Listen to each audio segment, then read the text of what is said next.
Orang itu rasa cemas karena nggak ada kepastian kan? Kenapa nggak ada kepastian? Karena dia lihat diri sendiri. Dan dia lihat dunia yang tidak menentu. Yesaya 41 berikan judul bebas dari rasa cemas. Itu adalah pembahasan kita hari ini. Bebas dari rasa cemas atau anxiety. Kita baca ayat yang ke-8 sampai ayat yang ke-10. 3 ayat ini penuh kemerdekaan bagi jiwa yang gundah gulana. Penuh terobosan bagi kita yang sedang gelisah. Bebas dari perasaan cemas. Mau dibeli berapa? Orang punya banyak uang aja tidak tentu punya damai sejahtera. Jadi kita nggak usah kejar yang namanya happy. Bahagia itu nggak usah dicari. Kalau ada damai, pasti ada kebahagiaan. Kalau kita bisa bebas dari anxiety atau rasa cemas di hati, yang terdiri dari 1001 perasaan takut, khawatir, tertuduh. Kalau kita bisa bebas dari itu, kebahagiaan nggak jauh. Orang itu beli pakai segala sesuatu untuk membeli happiness. Mereka tidak menemukannya. Sedangkan di dalam firman sudah disediakan dan Yesus sudah membelinya secara lunas di Kalvari. Mari kita menembus awan kelabu. Awan stres kita itu ditembus. Pandang kemuliaan-Mu, pandang kemuliaan Tuhan, pandang kepada Tuhan. Ayat 8, tetapi engkau hai Israel hambaku, ini firman Tuhan kepada Israel yang lagi mengalami depresi berat. Hai Yakub yang telah kupilih, keturunan Abraham yang kukasihi. Ayat 8 ini indah sekali ya. Tuhan itu sedang mengayomi umatnya yang sedang sedih. Mereka itu bangsa yang lagi susah hati. Seperti ibu pertiwi yang sedang menangis sendiri. Nah, bangsa Israel sedang mengalami banyak sekali masalah di dalam sejarah mereka. Tak terkecuali di zaman Yesaya. Dan Yesaya sebagai nabi meneruskan firman kehidupan. You know that Jesus has the word of life. Yesus itu punya firman kehidupan atau firman yang menghidupkan. Kalau dia berfirman, segala sesuatu akan berubah. Percayalah. Yang namanya badai taufan pun bisa tenang kembali. Danau itu bisa kalem lagi. Bagi Yesus tidak ada yang mustahil. Tetapi engkau hai Israel hambaku, demikian firman Tuhan kepada Israel dan kepada kita juga. Hai Yakub yang telah kupilih, keturunan Abraham yang kukasih. Coba garis bawahi, hai Yakub yang telah kupilih. Yakub ini hidupnya nggak gampang ya. Diusir dari rumah, ya memang sih ada salahnya. Karena dia mengambil hak kesulungan kokonya. Sekalipun legal sih ya legal saja. Kan sudah terjadi transaksi untuk semangkuk kacang merah. Tapi Yakub pergi sebatang kara. Lalu habis itu dia mengalami banyak bullying di negeri orang, di tempat Laban pamannya. Ditipu berkali-kali ini itu. Ketakutan gak hanya sekali, dia akan ketemu dengan kokonya nanti. Wah, itu ngeri. Lalu dia gelut sama Tuhan di pulau sendiri. Anda tahu kan ceritanya Yakub? Dari antara semua patriarchs atau tua-tua Israel, Abraham, Ishak, Yakub, Yusuf termasuklah. Yakub ini yang paling gejolak. Hidupnya itu paling gak tenang. Yusuf juga sih, semua masing-masing ada. Tapi Yakub ini yang paling yang paling tidak mudah untuk diatur. Makanya itu di Yesaya berkali-kali Tuhan bernubuat lewat mulut Nabi, hai kamu, si ulat Israel, si cacing Yakub, dari antara semua bapak-bapak Israel ini, Yakub kayaknya yang paling gak layak, paling banyak dosanya, paling banyak kekurangannya, paling menyolok kelemahannya. Ishak kan baik-baik saja kan gak dia membuat gejolak apa. Abraham kan fine-fine saja kecuali Hagar. Yusuf malah gak salah, innocent orang itu. Memang susah sih. Tapi Yakub ini yang paling unworthy. Tapi Tuhan bisa ngomong begini, hai Yakub yang telah kupilih. Sebenarnya rasa cemas kita itu kalau kita diteropong oleh secara rohani, bisa-bisa akarnya adalah kita itu nggak tahu tujuan hidup kita. Deep down inside, the root of anxiety could be, akar daripada perasaan cemas itu bisa-bisa karena hidup kita itu nggak punya purpose. Pertanyaan ini loh, why am I here? Kenapa aku ada di sini itu nggak terjawab sama sekali. Bisa jadi karena kita itu nggak punya tujuan hidup, kita belum menemukannya. Alias jiwa kita tuh penasaran. Lalu belum lagi dihinggapi dosa, kelemahan, musibah kehidupan seperti Yakub. Wah, kita semakin kehilangan kendali atas diri sendiri. Cemas itu menjadi-jadi. Makanya itu ayat 8 ini di kalimat Hai Yakub yang telah kupilih itu adalah obat manjur nomor 1. Tulis poin pertama. Kita bisa bebas dari rasa cemas. Jikalau kita tahu bahwa kita dipilih untuk mengenal Dia. Tulis itu, tahu kita dipilih untuk mengenal Dia. Kalau kita tahu tujuan hidup kita, oh iya ya, aku bisa jadi anak haram kata dunia. Papa mamaku dulu belum nikah, lalu mama mengandung saya.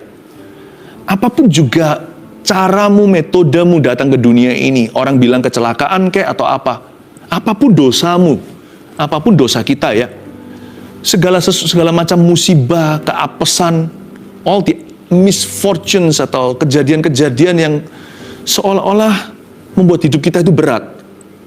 Ingatlah, pertanyaan ini kalau terjawab, Anda akan dapat kekuatan seperti jangkar dalam jiwa, supaya hidupmu tidak dipenuhi kecemasan, tapi damai sejahtera. Tuhan mendatangkan Anda ke bumi atau ke dunia. Tuhan itu mendatangkan Anda di sini hari ini. Mengapa Anda masih hidup sekarang? Anda harus tahu, tahukah kita bahwa kita dipilih? Kita bukan produk kebetulan. Kita juga bukan produk kecelakaan. Tuhan telah memilih kita, bahkan lebih dari panggilan. Kita ini pilihan. Masa sih Pastor Philip rongsokan seperti saya? Hidup ini sudah sepertinya bercerita bahwa aku ini tidak di-welcome di dunia. Belum lagi aku sendiri gak suka diriku sendiri. Aku ini benci hidupku. Jangan. Seterpuruk apapun kondisimu, emas murni itu gak pernah berubah. Mau emas batangan 24 karat 1 kilo itu di dalam mulut hewan atau di dalam kotoran binatang, mau jatuh ke selokan, dia punya value atau nilai tidak berubah. 1 gram sesuai harga pasaran hari ini tidak bisa diganti. Tinggal dibersihkan aja dari kotoran binatang itu, tinggal dicuci, kinclong lagi atau bersinar kembali. Your basic value cannot change. Nilai dasarmu tidak bisa berubah. Engkau dan aku dicipta dalam gambaran rupa Allah, lalu belum lagi setelah kita jatuh, kita ditebus kembali, dibayar 2 kali loh. Pertama dengan gambar rupa Allah, lalu kita dibayar kembali, ditebus dengan darah anak domba Allah. Kita dibeli lagi dengan price tag nyawanya Tuhan Yesus. Tahu nggak, kita ini bukan cuma dipanggil, bukan hanya sekedar ditawari atau ditawarkan sebuah kehidupan. No, kita dipilih sebelum dunia dijadikan. Katakan amin. Pastor Philip, susah untuk saya percaya. Udah, jangan berdebat dengan Allah. Katakan aja, terima kasih Tuhan. Terima aja ya dan amin, dan berkata, Tuhan, itulah takdirku tertinggi, nilaiku yang paling mendasar. Aku dipilih untuk mengenal Engkau. Kalau nggak sembuh, nggak mungkin itu. I've been chosen. I am chosen. Saya jadi ingat satu lagu lama nih, bunyinya kira-kira begini. The greatest thing in all my life is knowing you. The greatest thing in all my life is knowing you. I want to know you more. I want to know you, Lord. The greatest thing in all my life is knowing you. Tinggal diganti aja ujung-ujungnya. The greatest thing in all my life is loving you. The greatest thing in all my life, ganti lagi, is serving you. I want to know you, Lord. I want to know you, Lord. The greatest thing in all my life is knowing you. Kalau kita bisa menghadap Tuhan dan mengakui, Tuhan, the greatest thing in all my life, hal terbesar di hidup saya ini adalah untuk mengenal-Mu, untuk melayani dan mengasihi-Mu. Apa yang aku lakukan atau tidak lakukan tidak bisa mengubah cinta kasih-Mu dan takdirku atas hidupku. Kalau Anda bisa menghadap Tuhan dan saya bisa menghadap Tuhan, melaporkan demikian, ada banyak tembok kecemasan runtuh sendiri, tidak perlu didoakan. Tahu kita dipilih untuk mengenal Dia, maka kita akan bebas dari rasa cemas. Ayat 9, Engkau yang telah kuambil dari ujung-ujung bumi, dan yang telah kupanggil dari penjuru-penjurunya. Lihat ya, Tuhan seperti seolah-olah mau membuat mereka itu bisa punya perasaan aman dengan dirinya. Tahu nggak? Kamu itu aku ambil loh dari ujung bumi, dan aku panggil dari penjuru-penjurunya. Ini kepada bangsa yang krisis identitas. Tuhan memberikan firman yang memerdekakan. Aku berkata kepadamu, berikutnya firman ini, Engkau hambaku. Aku telah memilih engkau dan tidak menolak engkau. Garis bawah itu, engkau hambaku, aku telah memilih engkau dan tidak menolak engkau. Yesaya sedang bernubuat kepada bangsa yang kemungkinan besar sedang dalam kondisi murtad. Kok bisa Tuhan berkata engkau hambaku? Jadi ingat cerita Gideon. Dia bersembunyi dari Midian. Masa di tempat untuk mereka bikin anggur, ya kan? Dia pakai untuk gandum. Maksudnya nggak pada tempatnya karena dia ketakutan. Tempat apapun jadi, asal dia survive, asal dia bisa bertahan untuk hidup sehari lagi. Orang ini nggak punya visi. Gideon itu lari dan seluruh bangsa Israel dalam jajahan. Mereka semua ketakutan. Apaan pahlawan? Tiba-tiba malaikat muncul kan? Lalu apa kalimat pertamanya? Malaikat dalam dengan M huruf besar itu Tuhan Yesus di Perjanjian Lama, penampakan anak Allah in the Old Testament. Lalu apa sapaannya? Lihat, Tuhan loh menyapa manusia. Masa Tuhan perlu memuji kita? Tapi Tuhan memberi dia komplimen, bukan karena Tuhan itu melihat dia gagah, tapi Tuhan melihat potensinya. Tuhan bilang apa? Hai kamu, pahlawan gagah perkasa. Gideon tertampar, tertemplak dan berkata, masa? Selain nggak percaya, dia juga merasa dia tidak layak untuk titel demikian. Dia berkata, kalau aku memang Tuhan, pahlawan, masa aku bersembunyi di belakang begini? Masa aku tuh merasa seperti selalu tidak pada tempatnya hanya karena lari dari musuh? Tuhan yang benar aja. Karena Gideon masih tinggal dalam sekarang. Dia masih ingat dosanya. Tapi Tuhan melihat potensinya. Tuhan sudah ada di masa depannya. Mungkin Anda sekarang berlumuran dosa. Mungkin sekarang sedang mau bunuh diri. Mungkin pikirannya negatif melulu. Najis lagi. Kayaknya aku nggak bisa respect sama diri sendiri. Makanya pahit kan? Makanya kepahitan. Makanya kita sama orang lain juga sinis. Nggak bisa mengasihi. Bagaimana kita bisa mengasihi sesama kita? Karena firman Tuhan berkata, kasihilah sesamamu seperti dirimu. Diri sendiri dibenci, makanya benci kanan kiri.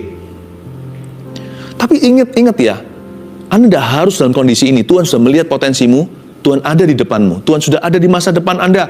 Tinggal Anda percaya aja firman ini, Anda pasti akan sembuh. Kamu akan tahu kebenaran, dan kebenaran itu akan memerdekakan.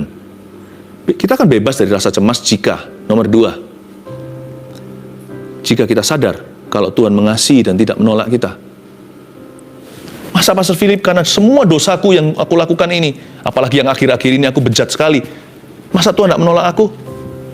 Coba dibaca sekali lagi, lidah bibir saya ini biar menjadi kepanjangan firman Tuhan. Kalau Anda tanya, benarkah Pastor Philip saya tidak ditolak sama Tuhan? Baca bibir saya. Semoga Anda ketemu Tuhan. Tuhan tidak menolakmu. Saya ulang lagi, Tuhan tidak menolak Anda. Karena Tuhan bilang gini sama bangsa Israel, seperti kepada Gideon, engkau pahlawan gagah perkasa. Tuhan berkata, engkau hambaku. Kepada orang murtad nih, aku sudah memilih engkau. Poin 1 tadi kan, kita dipilih untuk mengenal Dia.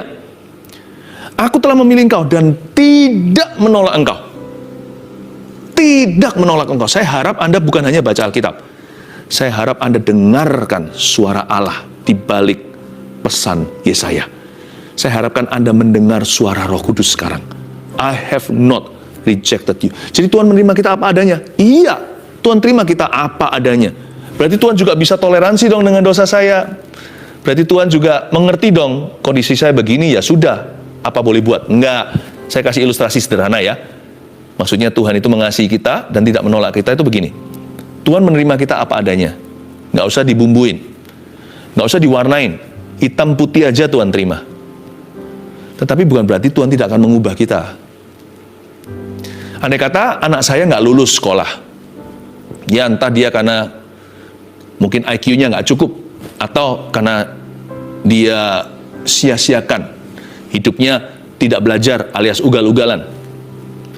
Apapun juga, namanya anak, saya pasti terima dia apa adanya. Nggak lulus, masa saya, kalau dia nggak lulus sekolah, masa saya ambil marganya? By the way, ini ilustrasi saja. Anak-anak saya baik secara akademis. Ya, dan mereka semuanya rajin, patuh pada orang tua.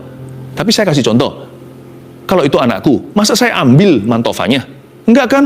Saya tetap terima dia apa adanya. Tapi setelah itu, setelah saya cintai kasih dia, saya memberi dia kepastian, ya mungkin saya marahi, saya tidak akan simpan rotan, saya akan tegur, disiplin anak sendiri. Anak mana?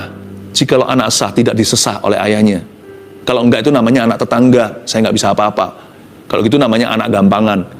Saya pasti akan disiplin dia, tapi saya tidak akan berhenti mencintai dia. Saya akan mengasihi dia apa adanya, nggak lulus ya sudah, papa tetap mencintaimu, tapi let's devise a plan. Mari kita duduk sama-sama, kita buka rencana.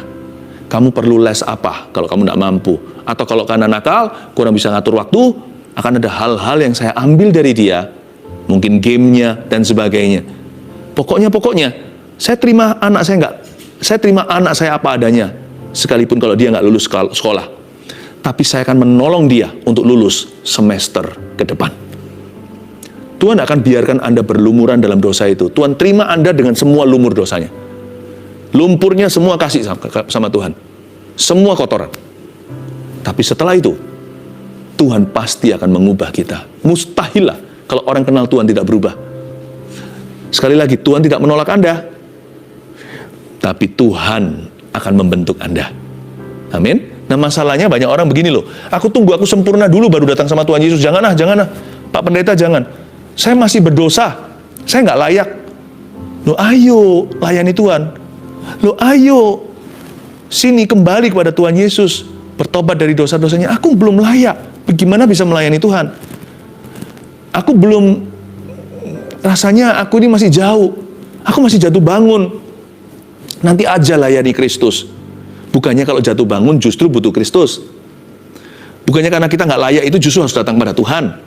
Banyakan orang itu begini, mau pembentukan Tuhan dulu, baru kemudian proposal pengampunan. Salah. Datang sama Tuhan apa adanya. Tahu bahwa Dia tidak menolak Anda, sadari betapa besar kasih-Nya. Lalu setelah itu, biarkan Tuhan menuntun hidupmu. Saya yakin Tuhan akan mengubah kebiasaan buruk kita. Amin. Banyak orang carinya ini dulu, pembentukannya. Tunggu Tuhan bentuk dulu. Gimana Tuhan bisa bentuk Anda kalau Anda tidak berdamai dengan Dia dulu, masa Tuhan maksa? Anda harus berdamai dulu, baru Tuhan bentuk. Kita maunya sempurna tanpa Tuhan, mana bisa? Atau sempurna dengan Tuhan, tapi nggak mau datang ke Tuhan dulu. Suruh Tuhan bentuk kita sekarang dalam kondisi dosa. Nggak mau bertobat, nggak mau kembali kepadanya. Kan nggak mungkin Tuhan jewer kita. Karena kita kan punya pilihan. Hari ini kita punya pilihan untuk datang kepada Tuhan minta tolong, atau lari lebih jauh.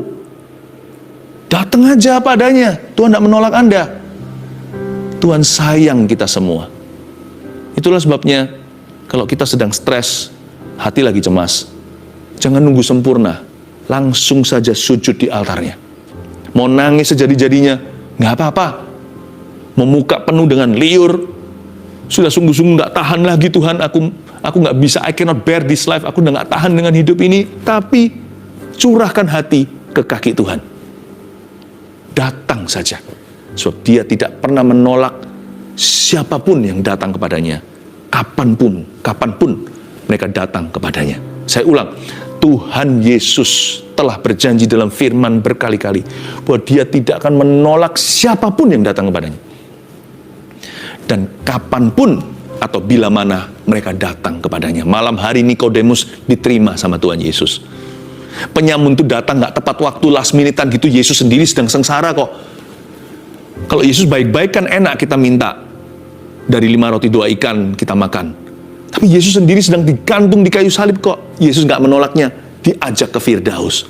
Siapa lagi yang datang ke Tuhan? Murid-muridnya usir-usir. Yesus berkata, yang seperti ini yang empunya kerajaan sorga. Anak kecil itu kan, sama rasul-rasul murid-murid Yesus, pergi-pergi kamu mengganggu. Yesus nggak pernah tolak. Usia mereka, orang berdosa. Bahkan yang kesetanan legion itu disembuhkan sama Tuhan. Apalagi wanita yang diam-diam pegang Yesus ketika dia pendarahan 12 tahun itu. Padahal memegang itu berarti dia menajiskan orang lain.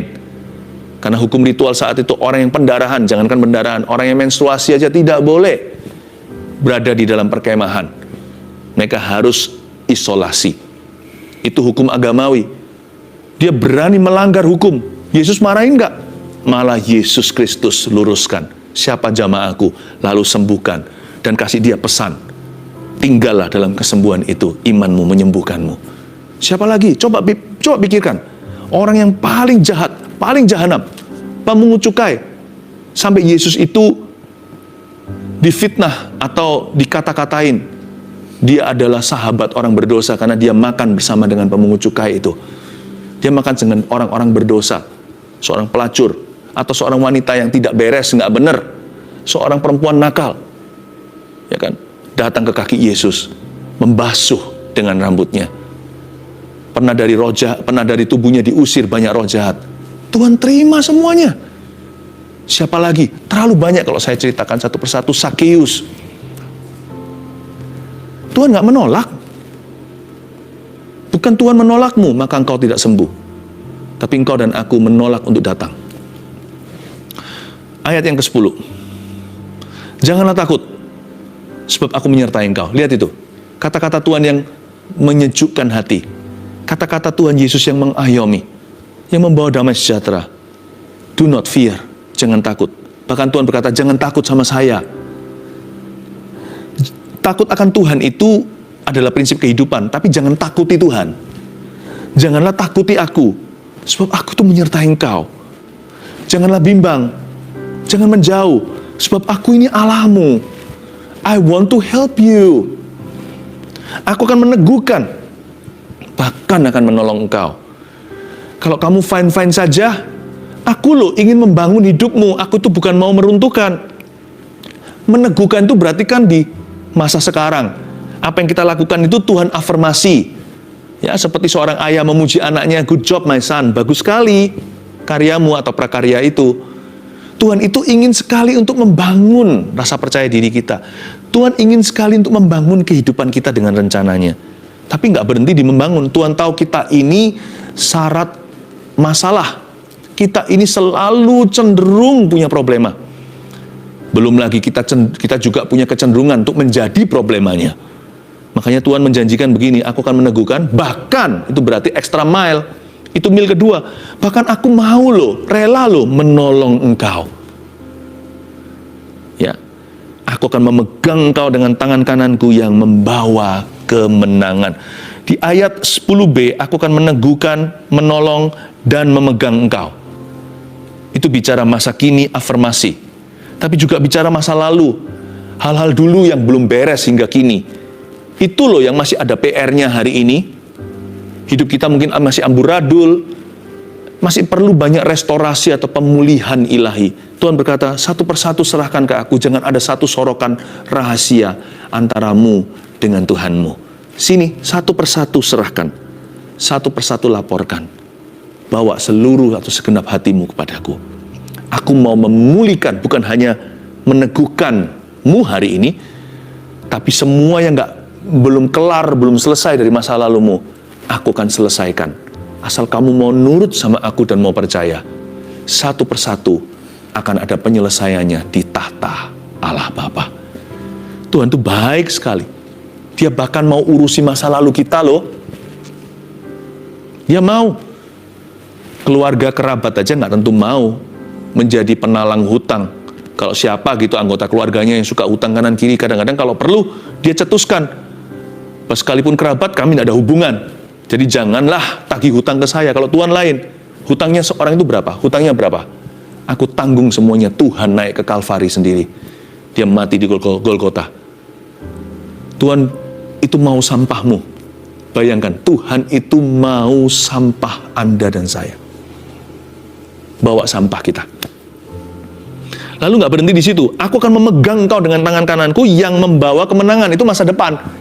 Masa kini sudah ada tadi, afirmasi, peneguhan. Masa lalu, sampah kita tadi, aku bahkan akan menolong engkau. Masa depan itu aku memegang tangan kananmu. Tak tuntun ya nak, gitu kira-kira bahasa sehari-harinya. Aku tuntun kamu kepada jalan kemenangan. Itu masa depan. Tuhan tuh nggak begini loh, tabrak lari, udah jadi juru selamat, bye-bye. Lalu Tuhan tidak tanggung jawab di sisa hidup kita.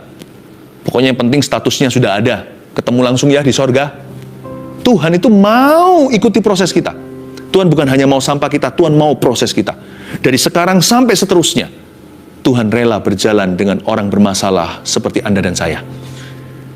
Kenapa? Tuhan kok begitu pede percaya diri ya?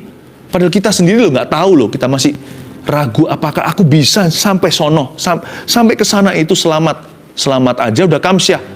Apakah aku bisa menang gilang gemilang? Apakah aku bisa setia sampai akhirnya mendapat mahkota? Tapi Tuhan itu begitu confident. Karena Tuhan tahu bahwa Tuhan pasti akan memberi kita kemenangan. Tuhan berniat hati. Yesus nggak pernah gagal. Dia tak pernah gagal karena dia adalah Allah. Yang ketiga, kita bisa bebas dari rasa cemas. Kalau masa depan kita itu nanti, kita lihat Tuhan. Maksudnya begini, jika kita percaya, Tuhan membawa kemenangan pada akhirnya. Orang itu rasa cemas karena nggak ada kepastian kan? Kenapa nggak ada kepastian? Karena dia lihat diri sendiri. Dan dia lihat dunia yang tidak menentu. Yang gonjang-ganjing, yang gonta-ganti. Apa pegangannya? Uang?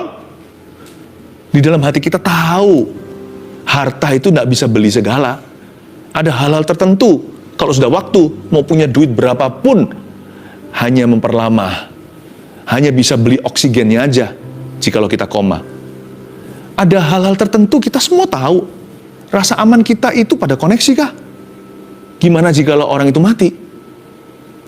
Di dalam hati kita itu kenapa manusia cenderung cemas? Karena sebenarnya setiap manusia itu menyadari, di hidup ini nggak ada pegangan yang pasti, kecuali Tuhan. Kalau kita percaya Tuhan akan membawa kemenangan pada akhirnya dalam hidup kita, minimal kalau bukan di sini ya di akhirat. Kalau kita tuntut keadilan di sini nggak dapat, nggak ada justice itu di hidup ini. Tapi kalau kita tahu pada ujungnya kalkulasi Allah tidak akan pernah meleset, pada akhirnya itu kemenangan milik orang benar.